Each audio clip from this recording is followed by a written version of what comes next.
Advanced happiness requires practice.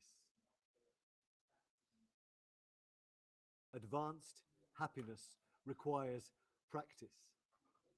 And I mean that in the practice with a C and the practice with an S, i.e., if you want to be able to tap into a level of happiness that can transform for the better every single aspect of your life, it requires two things: practices, i.e., things that you do, and the practice of those practices, i.e., doing them regularly.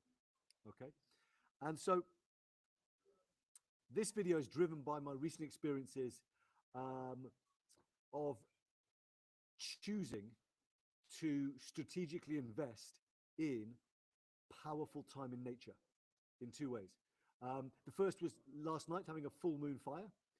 So a friend and I went to a cave on a beach nearby and lit a fire and splashed around in the waves and got covered in sea foam because it's quite stormy. It's got a lot of storm swell coming in, and just watched as the brightest full moon bathed the entire beach and all of the foam in the most majestic and beautiful light. And we were reflecting how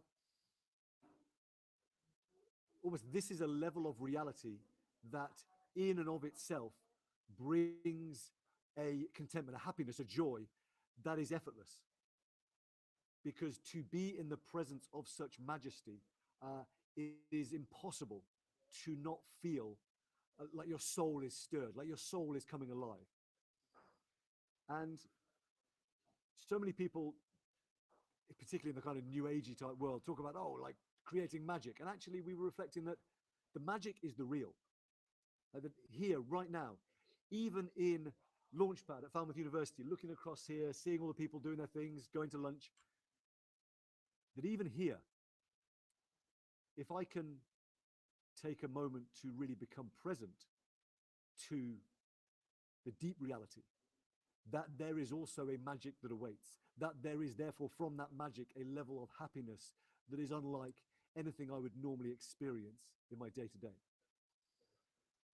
And then this morning, I went with a friend who is training to be a horse whisperer and went and stood in the field. She was showing me some of the techniques of horse whispering and how I inadvertently invited one of the horses to play with me. And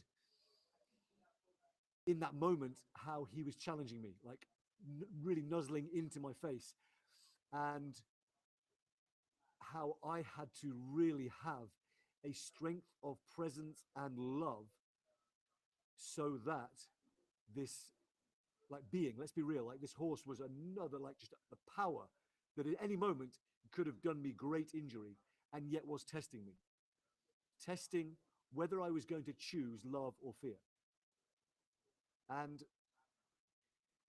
inviting me into a level of presence with what was unfolding that certainly felt magic.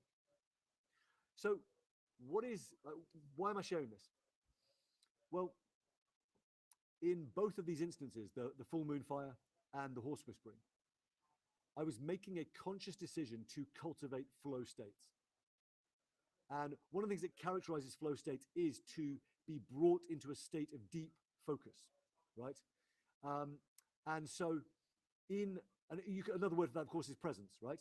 So out in nature, full moon, sea, fire, like there is an automatic, like there are magnetizing of deep presence to be like, wow, to be like so totally aware on so many levels, embodied, mentally, emotionally, spiritually, of the present moment.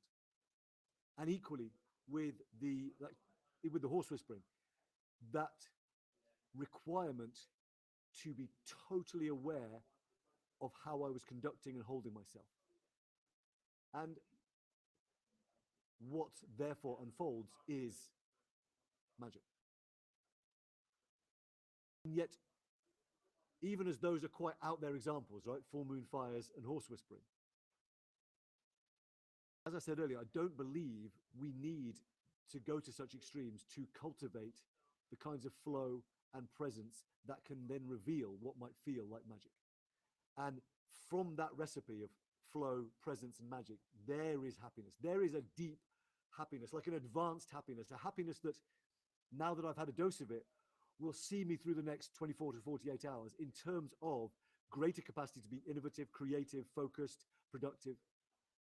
So really, like, the ROI on cultivating deep happiness through flow, presence, and magic is profound. So my question today is, what are some ways that, if you allow yourself to really tune in, to become present, to find ways to be challenged, to challenge yourself, that you might be able to drop into a pocket of magic, that you might be able to open the doorway to powerful, deep happiness by truly becoming present to the wonder that is all around you. All right, I'll see you next time.